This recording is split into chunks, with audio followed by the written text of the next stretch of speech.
Bom dia, boa tarde, boa noite, senhoras e senhores que estão nos assistindo, estão nos ouvindo no podcast, no videocast Quartas Ambientais da União Brasileira da Advocacia Ambiental, que trazemos para vocês os assuntos mais importantes, os assuntos atuais, os temas pertinentes que estão sendo debatidos pela União Brasileira da Advocacia Ambiental, pela sociedade, por todos, temas importantes em que a gente pretende levar ao grande público, à sociedade, aos advogados, aos interessados na área ambiental, um pouquinho desses assuntos para que a gente possa formar uma opinião qualificada.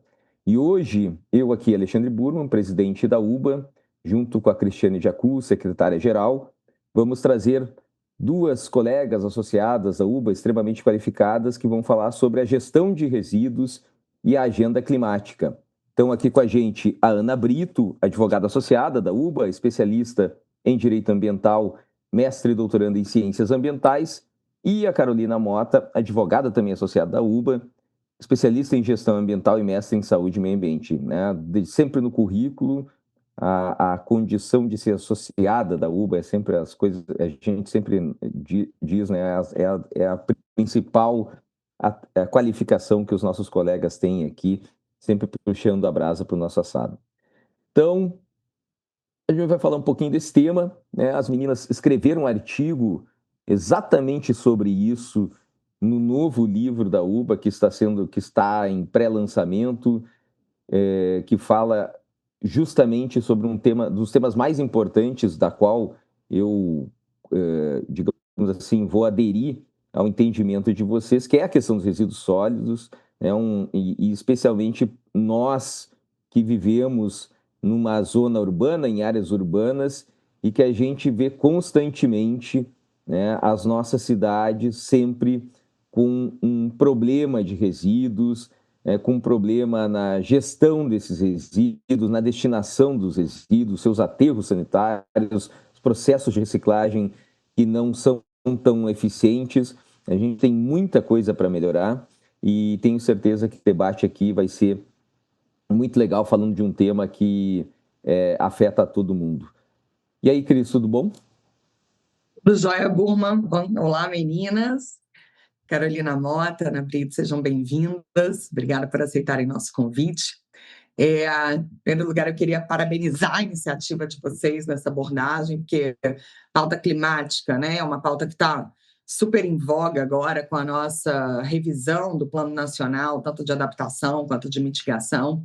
E por mais que a gente veja, né, o eixo resíduos dentro dessa abordagem, normalmente na discussão de clima, acabam que outros temas são mais aflorados, né? Transição energética, desmatamento, e essa conexão, né, esse enfoque necessário de trazer a gestão de resíduos sólidos, dar esse enfoque da gestão de resíduos sólidos, da importância dela dentro da pauta climática, da agenda climática. Então, acho que supre aí uma super lacuna de análise que a gente estava, né, merecidamente no tema. Eu queria começar perguntando, assim, né, nessa abordagem de vocês, como é que vocês veem essa articulação da atual política nacional, né, de mudança do clima com a política de resíduos sólidos? E, se vocês enxergam uma integração ou alguma falta de integração, e quais seriam os benefícios dessa integração estratégica das agendas, né, da questão climática e da gestão de resíduos? Bom dia, boa tarde, boa noite. Burma e Cris, muito obrigada pelo convite. Um prazer estar aqui com vocês, com a Carol Mota também, minha parceira nesse artigo. Sem dúvida, Burma, ser associada à UBA é uma honra, eu acho que é uma das minhas principais qualificações. É uma associação atuante, enfim, que traz à pauta temas importantes, e nessa coletânea, cujo tema principal é mudanças climáticas, a gente teve aqui essa ideia de abordar a questão dos resíduos, como a Cris está perguntando, né? Na nossa política nacional de mudanças do clima, que a gente pode dizer que é o principal instrumento aqui de planejamento da política climática, a gente vê esse ponto cego, a gente viu que não tem um plano de ação específico para resíduos, e é uma questão importante ser trazida aqui à discussão, porque os resíduos desempenham um papel muito importante na questão da emissão dos gases de efeito estufa. Então, a gente precisa primeiro olhar para essa questão e aí entender também quais são os resíduos que a gente gera, qual é o tipo de resíduo que faz esse tipo de geração, de emissão de gases, para a gente poder aí sim pensar e discutir planos e ações para mitigar ou levar o Brasil a um melhor planejamento nessa questão da agenda climática. Carol, você tem mais algum ponto para observar? Né, e complementando, porque os outros usos, né, que emitem gás de efeito estufa, né, que emitem, pelos levantamentos aqui internos do Nacional, resíduos sólidos é a quinta maior emissão. Então, a gente está atrás de indústria, agropecuária, uso do solo e tal, e que às vezes são emissões que são poucas vezes distantes da nossa realidade no dia a dia, que a maioria mora em cidades. Resíduos não. Resíduo está na porta de casa. Todo dia tem um lixo que você vai gerar ali. E aí, para onde esse resíduo está sendo gerado? E qual o impacto dele na relação de emissão de gás de efeito estufa? E o Brasil tem uma peculiaridade que é que, para a gente fazer uma gestão correta, a gente tem que envolver uma população da sociedade muito específica, que são os trabalhadores de material reciclável, que representam 1% da população. Então, resíduos sólidos, além dessa questão de emissões de carbono, né, emissão de gás de efeito estufa, ele tem um papel social também muito importante, que uma visão integrada, né, conectando várias políticas, a gente consegue ter um melhor desenvolvimento como um todo, né, melhores cidades, diminuir a emissão de resíduos, né, e melhor aproveitamento econômico e também um empoderamento, melhores condições de vida para determinada camada da sociedade. É verdade. Olha, sabe que a gente fez uma ação social da UBA, né, aquela que envolveu o projeto junto com a DU 99 e que a UBA, em razão das enchentes aqui que ocorreram no Rio Grande do Sul, a UBA, junto com seus associados, destinaram um valor aí para a reconstrução da cidade de Porto Alegre e um objetivo sempre nosso é tentar fazer alguma ponte entre destinar esse valor para alguma entidade, para alguma atividade que fizesse sentido para a UBA, né? Para o trabalho que a UBA faz, vinculado ao direito ambiental e a alguma área que envolvesse o que a gente trabalha. E deu a calhar exatamente que foi uma associação de catadores que nós fizemos o trabalho, uma das principais associações de catadores. Nós fizemos lá uma ação de revitalização da sede, né? O pessoal ficou muito emocionado, assim, pessoas nitidamente, né, que são de baixa renda, né, mas que também veem aquilo ali como uma oportunidade de ter um tipo de trabalho digno, né? E aquelas pessoas que, de alguma forma, elas são invisíveis para a nossa sociedade, não faz tanta questão de ver essas pessoas que estão aí fazendo esse trabalho silencioso, recolhendo o resíduo, que as pessoas que nós, né, deveríamos separar e dar a destinação correta, e na grande maioria a gente não faz isso, e essas pessoas acabam fazendo. Então foi muito legal esse tipo de participação que a gente acabou fazendo, né? E os próprios catadores ficaram muito sensibilizados, não só o pessoal da cooperativa, mas todos que acaba sendo um ponto de encontro ali, né, de passagem, essa central, e o pessoal tudo ficou muito envolvido, ficou muito feliz. Assim, foi um dia muito gratificante ter participado, né? Acho essa abordagem em relação ao envolvimento dessa parcela da população uma coisa muito legal mesmo. Sem dúvida, viu, Alexandre? Porque a gente, quando fala de meio ambiente, a gente primeiro remete nessas questões biológicas, ambientais, de floresta, né, mudança de clima, mas a gente tem uma dimensão social, como você exemplificou aí, uma ação concreta da UBA, e a Carolina trouxe essa dimensão, né, dos catadores, cuja, assim, essa integração já está prevista na Política Nacional de Resíduos Sólidos, que está fazendo 15 anos agora, em 2025. Isso já estava previsto, né, mas quais são as ações concretas que são feitas para integrar, né, esse objetivo ambiental, ecológico, com também a dimensão social e econômica? Então, a gente, quando fala em resíduos no Brasil, a gente não pode esquecer dessa dimensão, pelo papel que os catadores, né, exercem nesse sistema, como também pelas implicações econômicas, né, e até ver o resíduo, né, o lixo, como um bem de valor econômico, que é isso que está lá na Política Nacional de Resíduos Sólidos e que quando passa a enxergar também a dimensão econômica, me parece que as políticas elas passam a ser mais eficientes ou ser mais efetivas, né? Quando a gente sai do discurso ou das meras normas programáticas para poder implantar isso e trazer benefício real às pessoas. Então, para o Brasil isso é importante porque a nossa característica, né, do nosso resíduo, embora a gente fale de logística reversa, necessidade de reciclagem, compostagem, ainda tem uma característica de resíduo, muito resíduo orgânico, né? Então, é preciso a gente pensar também para além dessas questões primárias que surgem quando a gente está falando de resíduos no Brasil.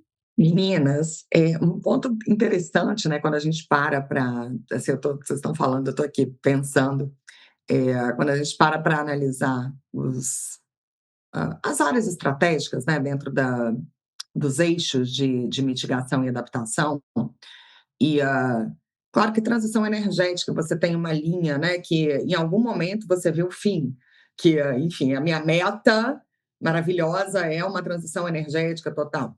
O desmatamento, a gente também tem uma meta. Agora, um ponto muito interessante, a gestão de resíduos, ela é diária. É uma coisa muito mais complexa dentro de uma cadeia produtiva que envolve, né, trocentas outras cadeias, é uma coisa de uma complexidade absurda, mas, ao mesmo tempo, como vocês também estão pontuando, ela tem um potencial gigantesco, né, muito ligado à questão social e econômica, seja pela recuperação energética, seja pelos catadores, seja pelas políticas de reciclagem, né, e de reaproveitamento. E aí eu queria vocês abordassem, assim, né, sugeriria que vocês abordassem um pouquinho do ponto de vista, como é que mais efetivo, mais exemplificado, como que essa gestão de resíduos contribui aí, né, do ponto de vista social, econômico, dentro da política de mudança do clima, como é que fica a situação da recuperação energética dentro desse sistema, a situação econômica dos catadores, como é que vocês enxergam isso sob o ponto de vista da agenda climática? Bem, em relação assim a Política Nacional de Resíduos Sólidos, ela fala da inclusão dos trabalhadores de material reciclável para condução. E a gente tem um Plano Nacional do Planares que fala das metas, né, das formas que têm que ser destinados os resíduos. A gente está falando aqui de reciclagem, mas a gente ainda tem mais de 40% de cidades que destinam lixão, que é um meio inadequado. Então, tem ainda esse passo a ser superado. Então, a gente tem essas metas assim de verificar a forma da destinação final de uma forma mais regular, que o lixão não é lixão é assim, não tem uma proteção do solo, não tem um cuidado dos gases que são emitidos, não tem o cuidado dos materiais que são, né, depositados no solo. Então, é isso que quando a gente fala de lixão. Aterro já tem um controle, né, dessas emissões. Então, assim, no Planares tem algumas metas. E outros resíduos que a gente tem também para evoluir por exemplo, destinar a compostagem, que representa 40%, 50% dos resíduos, que melhora a questão dos nutrientes. A gente tem a reciclagem, que ela tem um potencial. Tem vários estudos assim de potencial econômico, né, que se ganha com a reciclagem, que tem gente que fala 10 milhões, 5 bilhões, mas assim, que gera na economia e que fala da integração dos trabalhadores de material reciclável. E a recuperação energética, quando a gente fala de previsão para que contribui para a Política Nacional de Mudança do Clima, ver mais assim, biometano, biogás, que são como se fosse são gases, são materiais que saem da decomposição do resíduo no aterro. Só que aí tiveram inovações, né? E agora tem a usina de recuperação energética, que já é através da queima, que é um processo que veio da Europa, principalmente, que é uma forma de queima do resíduo para gerar energia. Só que tem várias ressalvas, porque primeiro não está previsto expressamente, né, dessa energia que contribui para a mudança do clima, E ela basicamente é pegar todo o resíduo e para ele funcionar, ele tem que ser seco, então ele tem que ter o componente de material reciclável, não pode ser só aquele resíduo de casa, da cozinha, às vezes, meio molhado, ele tem que ser misturado para ele poder queimar, porque afinal vai ser queimado, né? Não dá para ser só molhado, vai queimar melancia, para gerar essa energia. E aí a gente questiona que tem toda a questão também das emissões dos gases poluentes, que tem que ter todo um controle, que são gases que são até que podem causar doenças, mas aí tem os controles dos gases, mas como a gente inclui esse componente social, que aí é uma tecnologia que não tem incluído. Então, o que a gente tem visto, assim, pelo menos que tem casado, né, todas as políticas, que inclui o fator social, que inclui de fato, estudos de redução de emissão de gases, e que contribui também para a agenda de mudança do clima e também da gestão de resíduos, é o aproveitamento energético através de biometano e do biogás. No setor rural, o biogás tem muitas propriedades, sim, tem financiamentos bancários voltados para isso, porque gera-se muito resíduo e é muito benéfico. E o biometano também tem, e tem assim, eu estou aqui no norte de Santa Catarina, tem algumas empresas que já têm movido assim, motores, tanto para caminhão quanto para indústria, que são movidos a biometano, porque eles falam que a potência energética do biometano é maior do que, em algumas situações, até que o diesel. Então, é benéfico, é um aproveitamento que até financeiramente é benéfico também. Mas, Ana, se tiver alguma complementação, e não sei, Cris, se eu não me respondi completamente a pergunta, eu também estou à disposição. Eu queria fazer um gancho aí, porque, assim, eu acho que a eficiência da reciclagem no Brasil ainda né, com todos esses dados aí que a Carol trouxe, né, que 40% das cidades ainda levam seus resíduos, e aí, imagina, né, que se essas são 40% das cidades, do nosso resíduo é levado para lixões, né, que não são aterros controlados, a gente não vai conseguir imaginar que esses locais tenham coletas adequadas, né, conseguindo minimamente separar resíduo sólido, resíduo reciclável, rejeito e assim por diante. E a eficiência da reciclagem ainda nesse ponto, né, tá falando aí norte de Santa Catarina, eu tô falando aqui do Rio Grande do Sul, a Cris está lá em Rio de Janeiro, não sei onde é que tu tá, Ana, agora? Fala Eu de... estou em São Paulo, mas a minha terra natal, Pernambuco, a gente tem também experiências com relação a Então a essa gente gestão. vê ali Curitiba, né, que tem um índice maior de eficiência, e mesmo Porto Alegre, que faz uma reciclagem relativamente adequada, tu tem um índice de eficiência muito baixo, né? Muito baixo, proporcionalmente com a quantidade de resíduos que são gerados.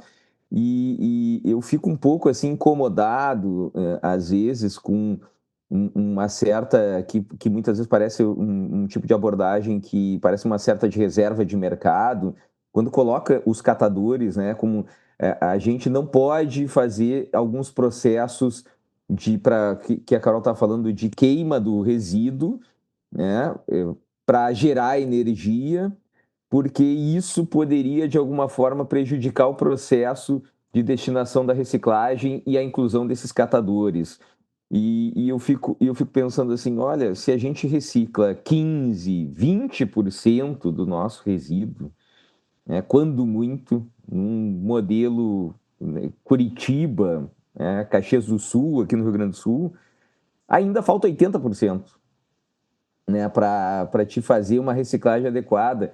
Então eu fico sempre assim pensando o quanto de narrativa, né, que são criadas para modelar ou direcionar algum modelo, né, ou bloquear o quanto tempo que a gente ficou bloqueando novas tecnologias para a instituição, por exemplo, desses mecanismos de biometano, né, ou de outros tipos de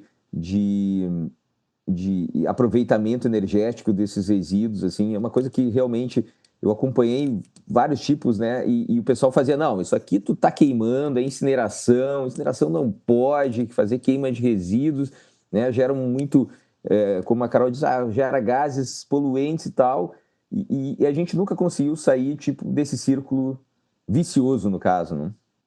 Aí tem um ponto assim, que é bem sensível, que, por exemplo, para a instalação de uma unidade dessa, em torno de, pelo menos aqui eu vi uma unidade aqui na região, que foram 4 bilhões.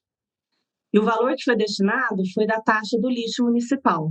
Aí você pergunta quanto que foi investido, né, no mesmo período por uma cooperativa de reciclagem. Porque existem tecnologias que podem melhorar a eficiência, né?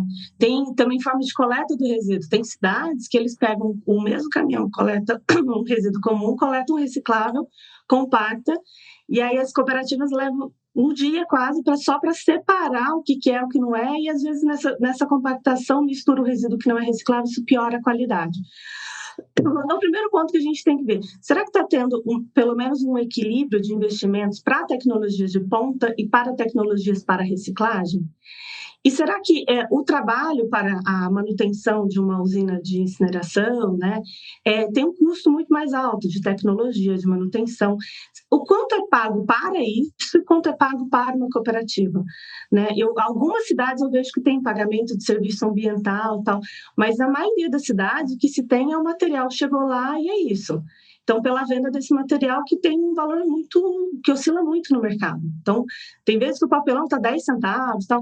Então, o que remunera essa atividade acaba sendo isso, né?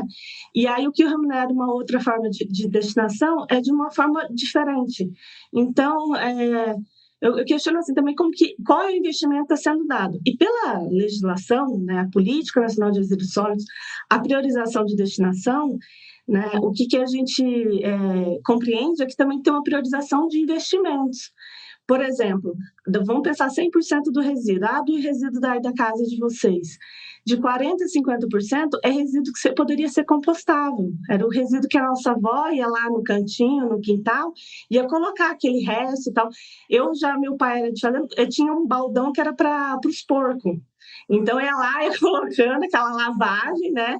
Mas aquilo ali já virava, o resto ali, né? E virava lavagem. Então, diminuiu o volume dos resíduos. E aí tem um percentual que é em torno de 20 a 30%, que é reciclável. Depois a gente tem mais ou menos 10%, que é de material que a gente fala que é um resíduo mais especial, é um eletrônico, é uma lâmpada, de medicamento, essas coisas.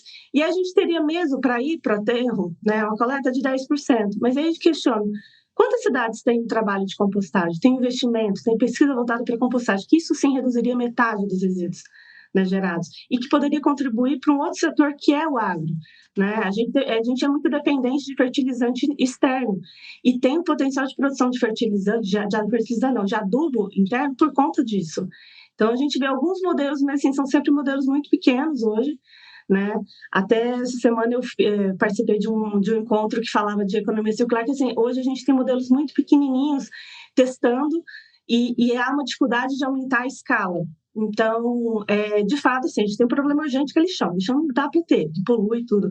E que eu acho que a URI pode dar vazão. Mas é importante a gente pensar também, será que não vale ter pelo menos um equilíbrio de investimento para as outras formas de destinação? Tá, eu acho que você abordou um ponto importante, que é justamente assim, a gente primeiro pensar na hierarquia de gestão de resíduos, né, que está estabelecida na política nacional, mas essa questão dos lixões, por exemplo, ela é um exemplo, né, é um modelo do que é o nosso problema federativo na gestão ambiental como um todo. A gente sabe que tem municípios que não têm condições técnicas ou econômicas de fazer essa gestão, a formação de consórcios, que seria uma das soluções previstas, né, na Política Nacional de Resíduos Sólidos, encontra dificuldades assim, tremendas para serem implementadas, justamente pela questão da viabilidade econômica, né, da repartição de custos e também de gestão desses resíduos. Né? Nenhuma cidade quer ter o lixão, né, na sua porta, enfim. E existe também toda uma questão de até mesmo de racismo ambiental, né, no sentido de que aqueles atores que têm menos voz ou menos poder econômico terminam arcando com o ônus ambiental, né, dessa gestão, enquanto quem tem mais poder ou dinheiro afasta, né, da sua frente né, o lixo, tira da sua vista essa questão. Mas aí a gente tem muitos desafios para o Brasil, que, enfim, dimensão, né, continental para a gente poder gerir isso. E aí a gente tem, para achar essas soluções de eficiência, né, de melhorar a eficiência, a gente tem que primeiro olhar qual é o nosso tipo de resíduo e olhar para a cadeia como um todo, né, toda a cadeia de suprimentos, porque a cadeia de suprimentos do agro, de resíduo urbano é outra, né, então a gente precisa olhar para tudo isso, para ver quais são essas oportunidades de melhoria. Meninas, não, acho que a gente está tocando num ponto importantíssimo, né? A Ana falou são várias premissas aqui que a gente tem que considerar, né? Primeiro, um país de dimensões continentais, que é o clichê que é a verdade que precisa ser repetida o tempo todo, né? E não só a sua dimensão territorial, mas as suas peculiaridades. E eu acho que também um outro clichê, que é uma super verdade, que precisa ser repetida, é o nosso pacto federativo e a importância, né, do papel de cada um ali. A gente está falando muito do âmbito da política nacional, de planejamento, né, de planários. Demos aqui alguns exemplos, né, em relação a municípios, que na verdade é o ator principal ali, quando se fala de gestão de resíduos sólidos urbanos, é ele que praticamente executa. Mas o Estado, no meio do caminho, eu consegui enxergar que o Estado, ele também, embora subjugado nessa relação, né, a União com o planejamento estratégico geral e o município como executor, mas eu acho que o Estado ele também tem um papel muito importante. Aqui no Rio de Janeiro, por exemplo, a gente tinha, né, um tempo, temos ainda alguns resquícios, mas o Estado ele abraçou mesmo como agenda política, né, o lixão zero, e foi muito enfático com os municípios, e a gente conseguiu, assim, num período recorde, considerando, né, comparando com períodos anteriores, num período recorde, a gente conseguiu uma ação de zerar os lixões de vários municípios. Salvo engano, ainda tem 1 ou 2 aqui remanescentes que ainda estão resistentes. E isso englobou, né, uma política estatal, inclusive do Estado, com um programa específico de custear a disposição do resíduo em aterro, entrar com financiamentos específicos para os municípios, enfim. Aqui eu pude observar muito bem a importância desse papel do Estado quando ele toma essa rédea e desenvolve um programa específico. E aí, trazendo isso para a nossa pauta, né, de agenda climática, vocês observam, tem algum exemplo, algum case de Estado que consegue integrar essa questão climática já numa agenda de resíduos e trazer para essa pauta? Vocês já se depararam com alguma situação assim? O Rio de Janeiro eu não conhecia, mas muito bom saber. Depois eu vou pesquisar mais. Obrigada por ter falado. Já deu curiosidade de conhecer um pouquinho como vocês fizeram aí. A gente troca ideia. Mas um case que a gente achou interessante foi o movimento do Estado de Minas Gerais. Eles assinaram o Race to Zero, que é uma agenda de mudança climática para zerar as emissões de gás de efeito estufa, e que vai desde medir as emissões de gás de efeito estufa até, então, criar políticas de fato para diminuir a emissão. Mas é interessante que eles integram já os resíduos, e principalmente em questão de emissão de metano, geração de biogás, né, de incentivos voltados para esse tipo de energia também. A energia solar, né, e às vezes até dependendo do estado eólico, é um tipo de energia assim, que tem sido muito subsidiada.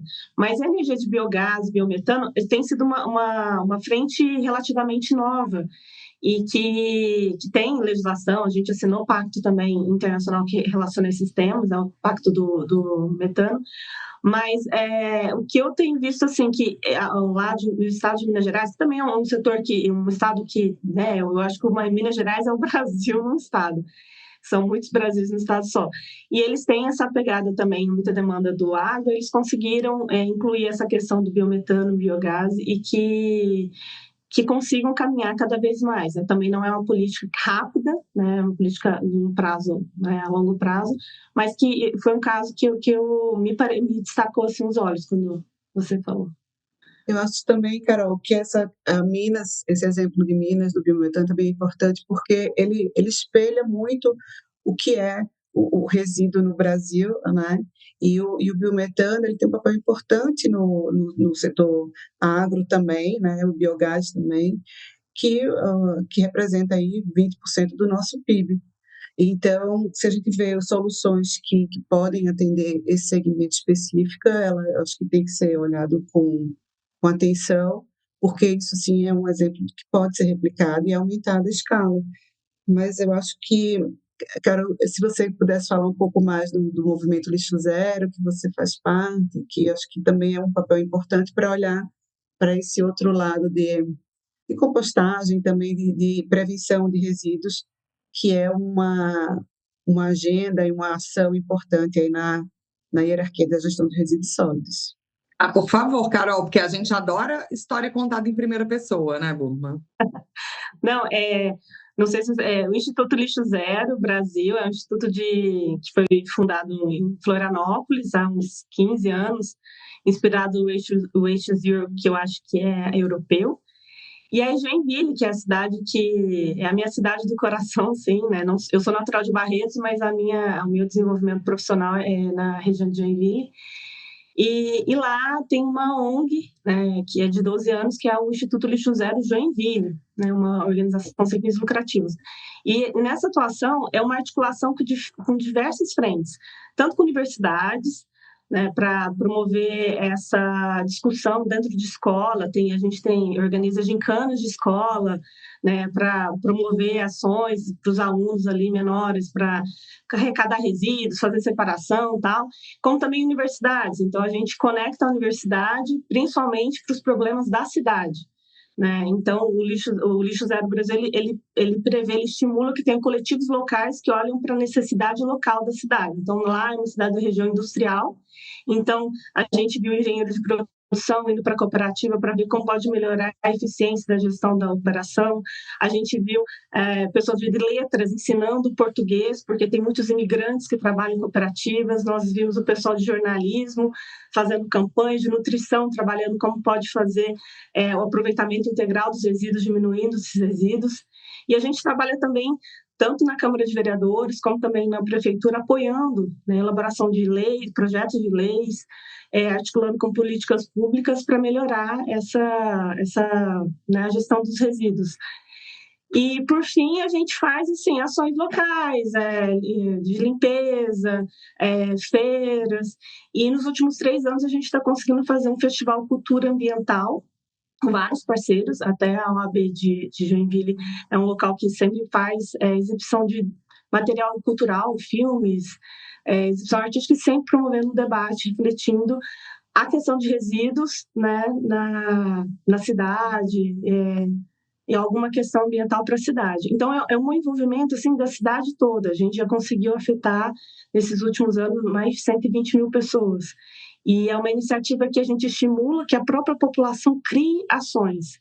Então, é uma cadeia.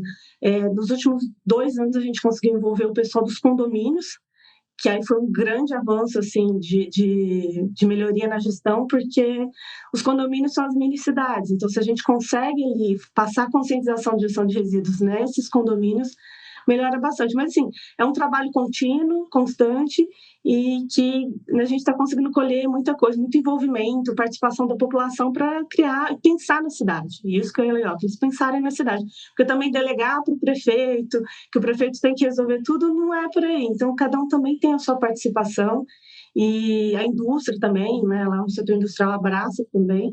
Então, é isso que constitui. Vocês podem fazer na cidade de vocês, acho que Porto Alegre com certeza tem, São Paulo tem também. Eu conheço Porto aqui o Alegre é bem. pessoal. Conheço a Paula Moleta e o Lucas aqui, que trabalham. A gente já fez uns eventos juntos aqui.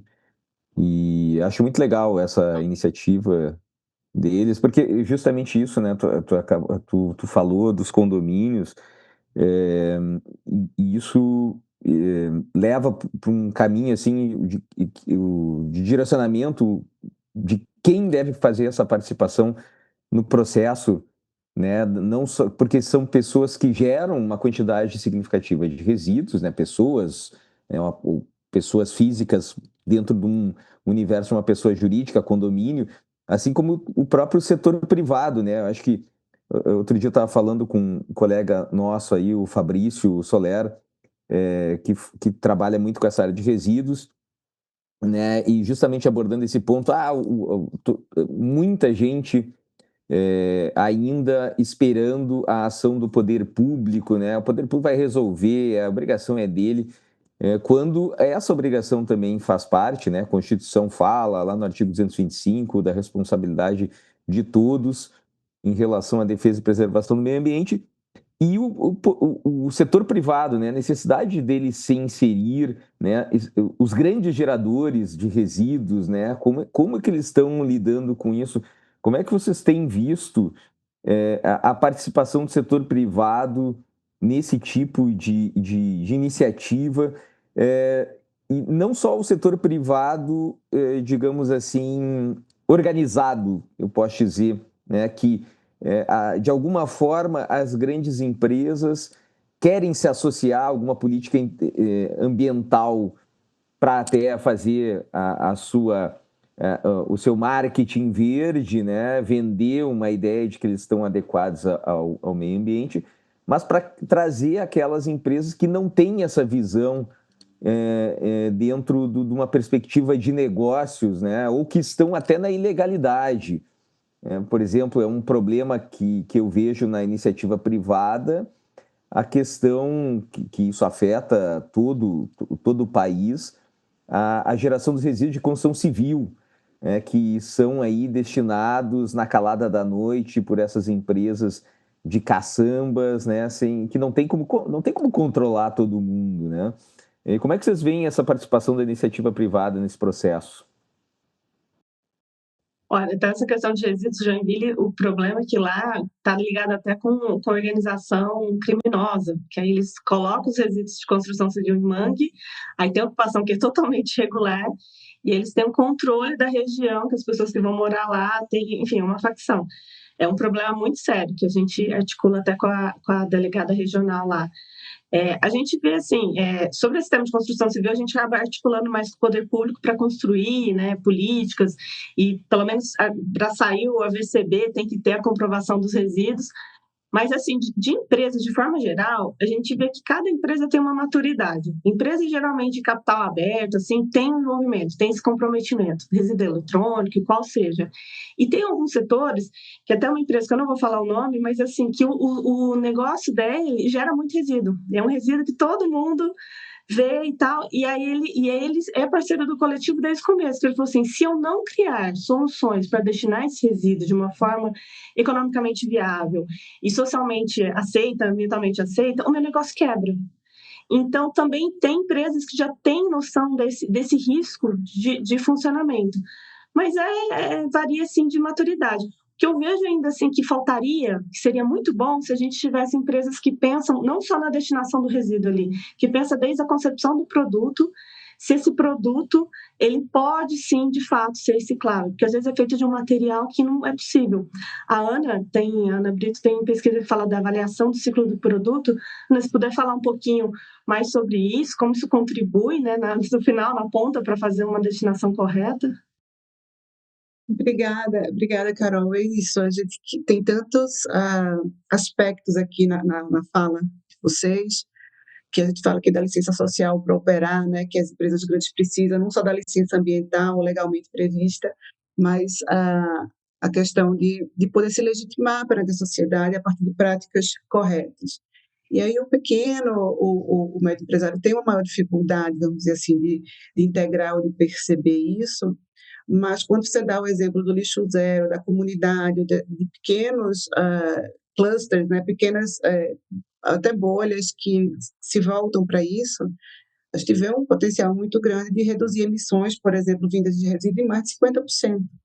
Então, existem soluções ali, vamos dizer, privadas na destinação, mas esse aspecto da concepção, da avaliação do ciclo completo, desde a concepção, isso é um desafio maior, porque envolve a questão de produção e consumo, e faltas de incentivos, né? E qual é o tipo de embalagem que vai ser utilizada, que é preciso contabilizar, né?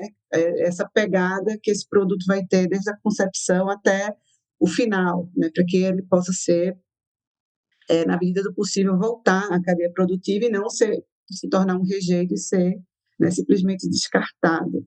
Então, A gente vê isso com indústrias mais avançadas, que precisam, às vezes, até dessa licença social para operar, né, um mau investimento nisso, mas essa conscientização do pequeno empresário, enfim, que é a maioria dos empresários do Brasil, né, das empresas, com relação não só à destinação, mas também até aquela composição, apresentação do produto, é um desafio que acredito que pode ser vencido não só com a educação ambiental, mas também com a formação dessas comunidades, né, de incentivo, de instrução, não é? Porque quando um pequeno comerciante pega a banana e embala ela no filme plástico, né, para vender, né, um produto que é natural, que não precisa da embalagem, mas que ele está ali fazendo isso, ele está criando ali uma pegada nesse produto que não tinha originalmente.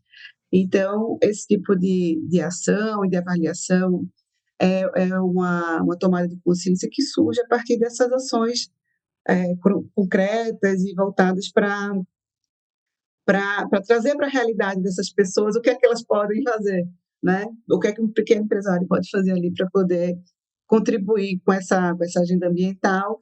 A agenda climática, eu acho que não é o primeiro reflexo de pensar em como isso vai contribuir para a agenda climática, mas aqui a gente sabe que tem sim um efeito que é importante, principalmente no caso do Brasil, pela característica dos nossos resíduos, porque a gente olha regulamentação europeia, o que é que estão fazendo com plástico, com embalagem, com recipientes, enquanto aqui o nosso lixo comum, né, orgânico, é descartado, desperdiçado nos nossos lixões. É verdade, olha, assim, e eu fico, assim, como posso dizer, sempre muito incomodado com essa questão do resíduo, porque toda vez que eu vejo o resíduo que não é aproveitado, que não é reciclado, que não está dentro desse processo de não geração de lixo, de economia circular, seja lá qual o termo que está sendo utilizado, que ele acaba sendo enterrado junto com o rejeito, que não se faz um esforço mínimo para que esse tipo de situação mude. Assim, o esforço ainda ele é incipiente comparado com o tamanho do problema que a gente tem no nosso país, né? Como a Ana disse, né? A gente lá em outros países estão discutindo o refinamento, né, desse sistema, a qualificação,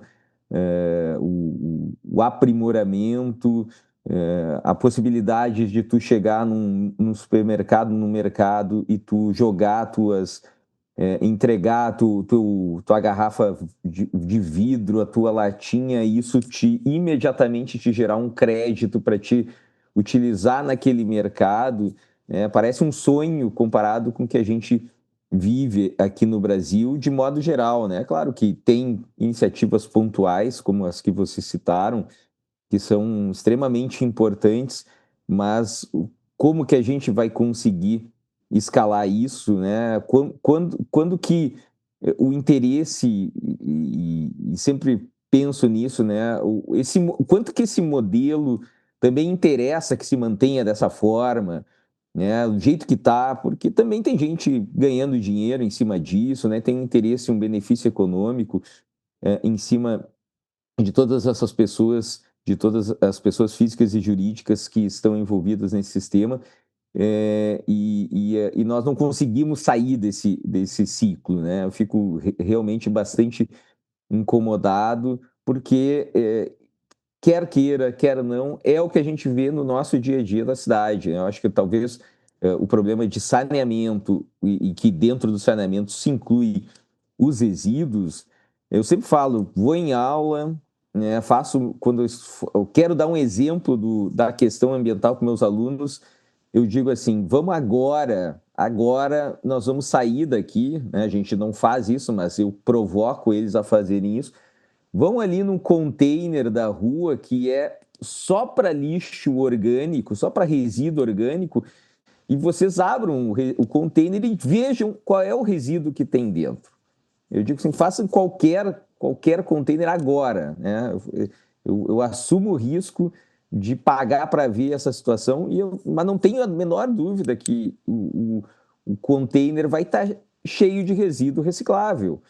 Então, a gente tem muito ainda a evoluir, né? E eu fico feliz que vocês tenham trazido esse assunto aqui para a gente, tenham trazido esse artigo no livro da UBA, né, da Advocacia Ambiental e as Mudanças Climáticas, fazendo essa relação entre os resíduos, entre as mudanças climáticas, né? E esse, sem dúvida nenhuma, é o maior exemplo daquele chavão que a gente tem na área ambiental, que é o agir local para o impacto global, né?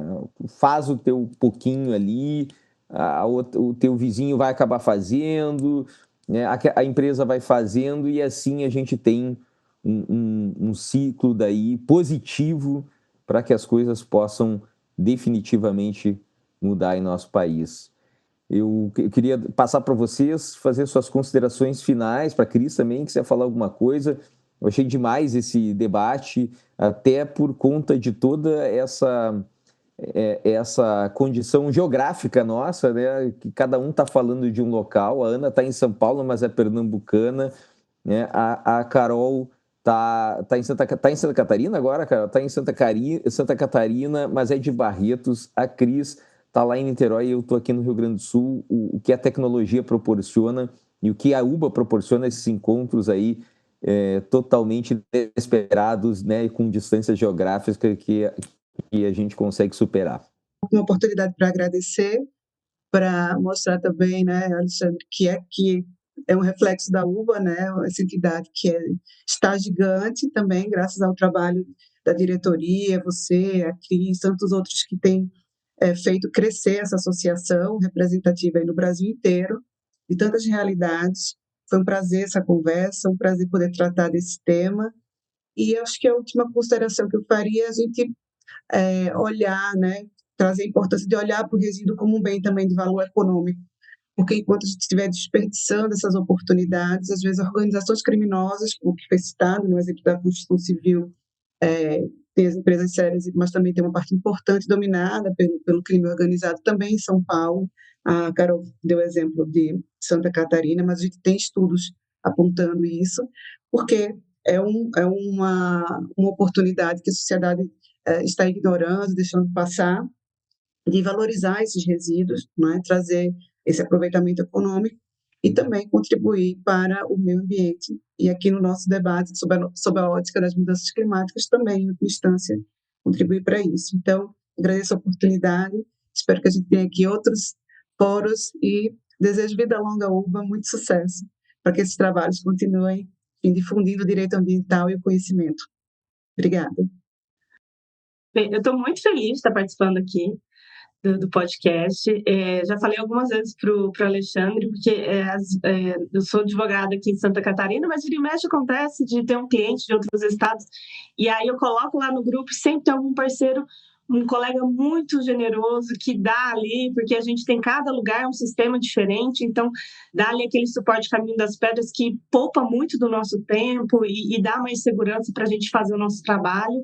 E essas oportunidades, tanto de podcast como de escrita do livro, o Tipo Contatos tem uma proximidade muito grande com a Ana Brito, que é uma profissional incrível, uma pessoa incrível, e aí e nos eventos também a gente consegue conectar com bastante gente. Então o bar tem sido um lugar muito especial na minha vida profissional e também pessoal, e eu fico muito agradecida. Ana, esse convite teu aí das pessoas olharem para o resíduo é bem bacana, olhar para o resíduo, porque às vezes a gente começa a não olhar para aquilo que não é tão bonito ali e tal, então olhar isso para a oportunidade e que faz parte da nossa vida, então para a gente olhar melhor. Muito obrigada e sempre continue contando comigo. Meninas, a gente que agradece aqui, né, toda a disponibilidade de vocês, todo o carinho por colocarem luz nesse tema e de uma forma tão específica, né, trazendo a integração da importância dele com uma agenda climática, embora ele já tenha uma super pauta própria ali, o resíduo nosso de cada dia, né, o que a gente faz com ele, enfim. Mas a abordagem de vocês foi muito bacana, parabéns pelo artigo e obrigada mais uma vez por terem aceito o nosso convite, participado desse podcast, videocast com a gente. Burman, os encerramentos de praxe contigo. Eu quero dar um recado final, né, que as meninas não deram, mas eu vou dar aqui para todos, né, que estão assistindo e têm mais interesse em conhecer o trabalho da Ana Carolina Brito e da Carolina Mota, para vocês acessarem. Em breve vai ser lançado esse nosso novo livro da UBA, né, a Advocacia Ambiental e as Mudanças Climáticas. Tem os artigos das meninas, tem artigo de tantos outros profissionais dentro dessa oportunidade que a UBA dá para todos os seus associados trazerem os assuntos que fazem parte do seu dia a dia da advocacia ambiental e mostrar sua experiência e qualificação profissional para todo mundo. Então, fica esse recado final, né, que tudo que elas falaram aqui numa abordagem bastante rápida, né, para trazer alguns insights para a gente, para todos que estão nos ouvindo. Depois quiserem olhar com mais calma, ter um aprofundamento, deem uma olhada no artigo delas que vai estar no final deste mês, o livro sendo oficialmente lançado, já está em pré-venda no site da editora Totti, todos estão convidados a acessá-lo. Certo, senhoras e senhores que estão nos ouvindo, nosso muito obrigado e nos vemos em breve nas próximas edições das Quartas Ambientais, podcast, videocast, canal do YouTube da UBA e no Spotify, tá bom? Obrigado, até a próxima. Até mais, tchau.